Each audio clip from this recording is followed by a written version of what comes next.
What's up, everybody? Welcome to another episode of China Update, where I provide you guys with the most up-to-date political, economic, and geostrategic analysis on the world's number 2 economy. My name is Tony. Let's jump in.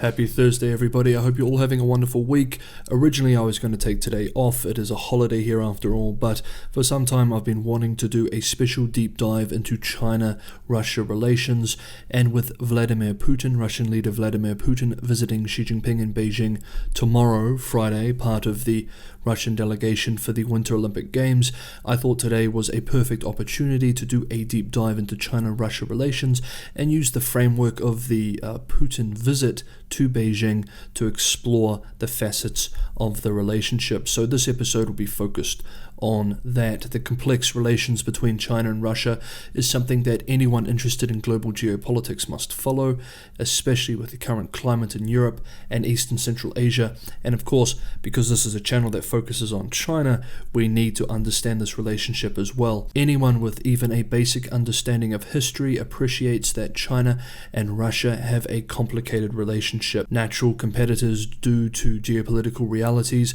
the two often swing between fair weather friendship to counter stronger external actors. In the current atmosphere, outwardly at least, it appears that Russia and China have relatively warm and productive relations, and Putin and Xi, again outwardly at least, seem to get on quite well. Ahead of his arrival to attend the Games, President Vladimir Putin gave several interviews to Chinese state media. Speaking to a Chinese audience, the Russian leader was quick to frame the central role of Sino-Russian solidarity in the face of Western pressure and the role that it plays in their bilateral relations, expressing that China and Russia would resist Western sanctions pressure at quote-unquote every opportunity. He went on to say, quote, "We are consistently expanding settlements in national currencies and creating mechanisms to offset the negative impact of unilateral sanctions." End quote. Speaking to state-run CGTN, Putin reminded the domestic Chinese audience that Russia had denounced the diplomatic boycott of the Winter Olympics by the US and others, and that Russia supported the Chinese people. Quote, "Russia has been and remains committed to the traditional Olympic values. We oppose the attempts to politicize sport or use it as a tool of coercion, unfair competition, and discrimination." End quote. Also speaking to state-run Xinhua, he expressed that China and Russia, quote, "concur or are really close," end quote, on most international issues, and that their actions were not, quote, "based on ideology," end quote.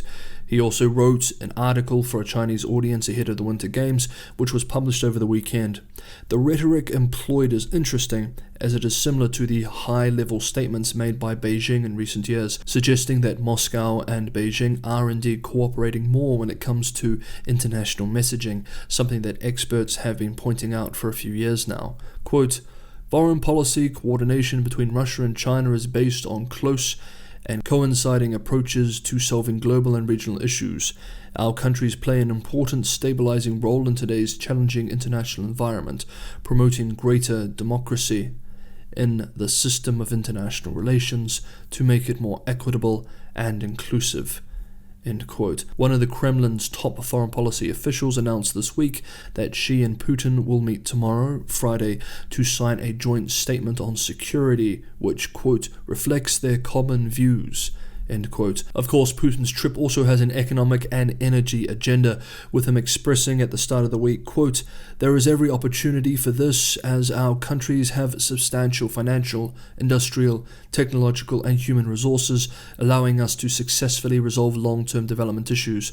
Working together, we can achieve stable economic growth and improve the well-being of our citizens, strengthen our competitiveness, and stand together against today's risks and challenges." End quote. Hong Kong-based South China Morning Post reports that Russia's 6-person delegation, downsized because of the pandemic, will include the energy minister and the head of Russian energy giant Rosneft. Kremlin officials said that gas agreements were in preparation and, quote, "the visit will obviously mark another step in the development of gas cooperation," end quote. The major project, of course, is Russia building a new gas pipeline to China through Mongolia, a project that has been discussed for a long time and would take years to realize.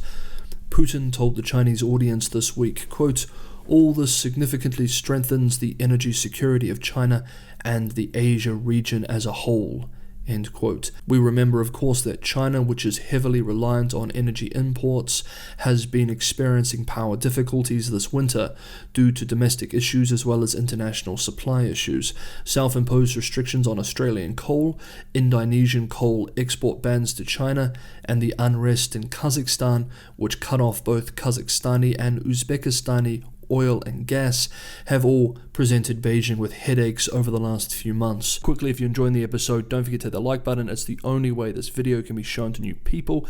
And if you're watching this for the first time, you're getting some value from the episode, maybe consider subscribing, hit that bell notification, and you'll have the most up-to-date analysis when I release these every day. Okay, let's move on. So this was the Russian side. How has the Chinese side been covering Putin's visit? Well, the state-run Global Times reported today that Chinese experts consider him the most important guest at the Winter Olympics, given, quote, "there's no limit for China-Russia friendship, and the two leaders will discuss how to build up the two countries' strong partnership and respond to a series of unharmonious challenges like the Ukraine situation."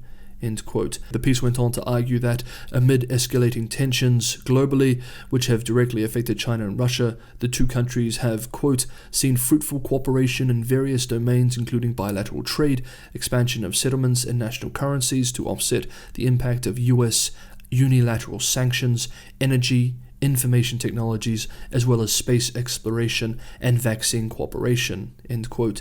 The piece and other articles released today in state media called China and Russia the quote-unquote stabilizers of the world and stabilizers in an unstable world. State media today also boasted that Xi and Putin have a close personal relationship, pointing out that since 2013 the two leaders have met each other over 30 times, and that the two, quote, shared some close memories like enjoying vodka, caviar, and Russian ice cream, and celebrating each other's birthdays, end quote. State media over the last few days has also been discussing what the two leaders will likely discuss during their Friday meeting tomorrow. Now listen to the framing of these issues here. Quote, "The two leaders are likely to discuss global issues of common concern, such as the NATO's eastward expansion, the Iranian nuclear issue, global climate change, and stability in the Korean Peninsula." End quote. Ni Haidong, a professor at the Institute of International Relations of the China Foreign Affairs University, speaking to several state media outlets yesterday and today, expressed that China and Russia will discuss from a quote-unquote pragmatic perspective how to respond to a series of quote-unquote unharmonious events and, quote, tackle issues like the Ukraine situation where Russia is facing intensifying pressure from the US-led NATO. End quote.